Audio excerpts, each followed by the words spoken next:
Morning, good morning. বসো বসো। আচ্ছা, কালকে তোমাদের যে পড়াটা দিয়েছিলাম তোমরা মুখস্থ করেছো তো? হ্যাঁ। তাহলে বাচ্চারা বলো তো, জলে বাস করে 5টি প্রাণীর নাম। আমি বলবো। আচ্ছা, তুমি বলো। ব্যাং। আচ্ছা, টে।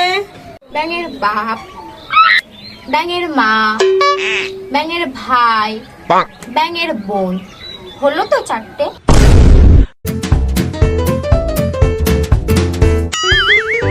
এই মেয়ে, ক্লাসে বসে কেউ গল্প করে? কোনো ভদ্রতা বোধ নেই?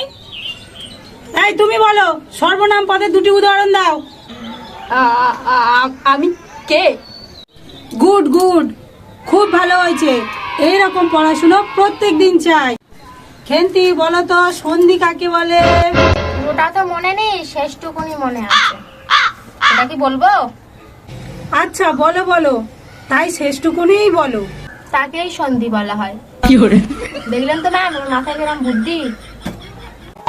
ছলো ছলো নয়নে হাসি মাখা বদনে। এই খেন্তি, তুমি বলো তো, আকবরের জন্ম কত সালে হয়েছিল? হ্যাঁ, এটা তো বইতে ছিল না। কে বলেছে বইয়ে নেই? এই তো, এর নামের পাশে, ছবির পাশে যেটা রয়েছে, এটাই হচ্ছে জন্মসাল। এইটার জন্ম তারিখ? আমি ভেবেছি এটার ফোন নাম্বার, তাই জন্যে কতবার ফোন করলাম শুধু বলে রং নাম্বার।